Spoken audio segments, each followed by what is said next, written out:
Hello, I'm Robin. Welcome to Bookspin. The Flying Eyes by J. Hunter Holly, 1962. If you're on the lookout for some vintage pulp sci-fi horror, look no further. Just have a look at this. Now, I don't remember exactly where I got this particular book from, but it does look like it's got quite an interesting history. This was published by Monarch Books in the US. First publication anywhere, it proudly says on the cover, at a cost of 35 cents. And then if we look inside, we can see that it's got a stamp from the Popular Book Centre, wherever that is. Priced at 2 shillings and sixpence. So it must have been imported to the UK, because that's pre-decimal British currency. Sometime in the 60s, I think. So where this copy has been in the decades since, who knows?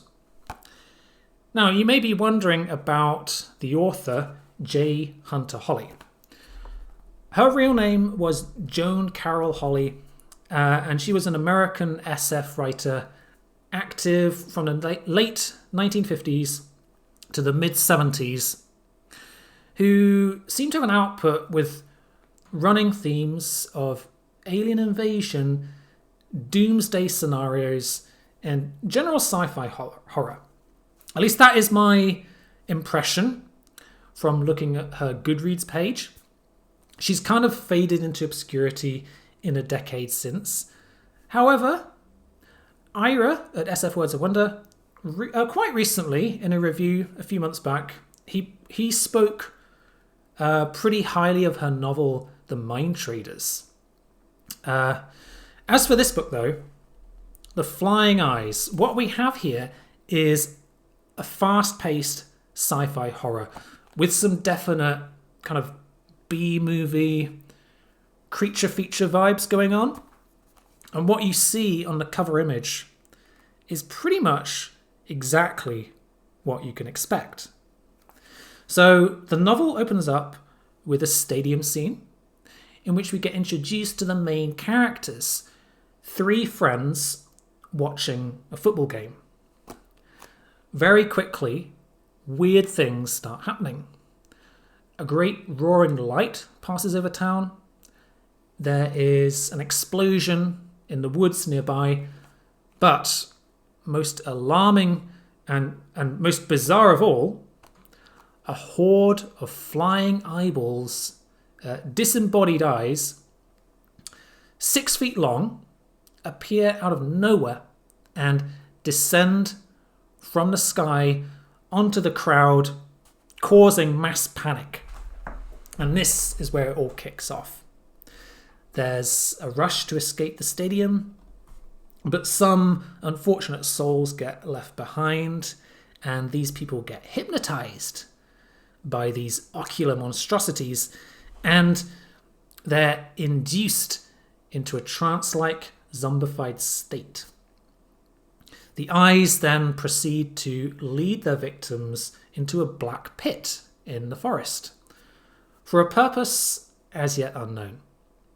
So that is the basic setup that gets introduced very quickly in chapter 1. And while it sounds kind of silly, it has been thought through.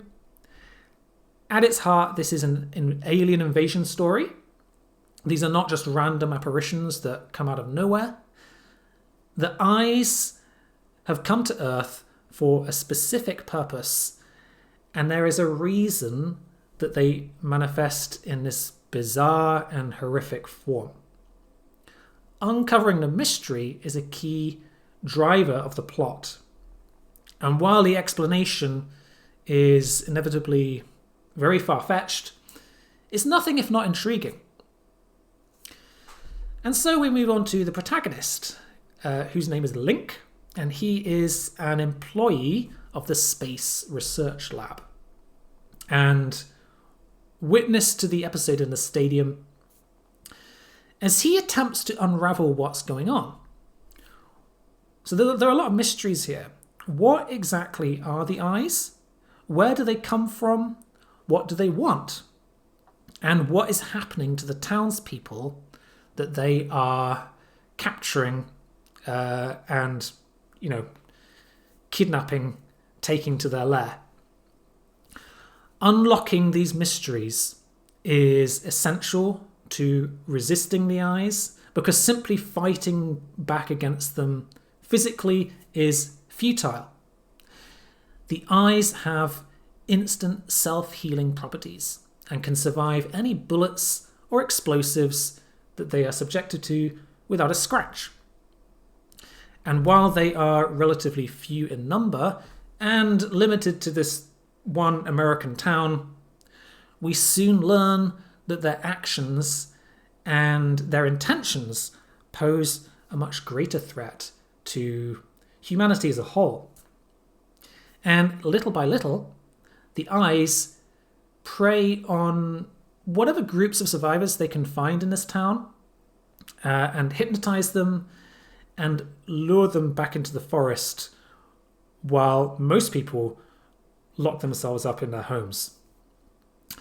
So the humans, once zombified, they are pretty much a lost cause. They lose their free will, and they gradually succumb to radiation poisoning, because the pit is a source of high radioactivity. And as more and more of the town citizens fall victim to the eyes, the story kind of enters apocalyptic territory. And Link, the authorities he works with, the National Guard, and his colleagues at the Space Research Lab must resort to increasingly desperate measures to stop these things. And then alongside Link, we have another couple of main characters. We've got his colleague and housemate Wes, and their mutual friend Kelly, who together form the three main characters. And there are a few other supporting characters along the way who do play a role in things, but honestly, they are all pretty forgettable. The character dynamics between the three friends have a key influence in the way events unfold in the novel. And I say friends, but honestly, in this book, they spend a huge amount of time arguing. There's a lot of friction going on, and that's mainly because Link has some quite severe personality flaws that make him very difficult to get along with. He's actually pretty obnoxious. I think the author was trying to heighten dramatic tension in creating this flawed protagonist, but it didn't really work for me. Link is he's very self-pitying. He's frequently whining. He's jealous. He's quick to argue. And all of these qualities accumulate to the point where I don't really think of him as an anti-hero. He's more of just an insufferable jerk, basically.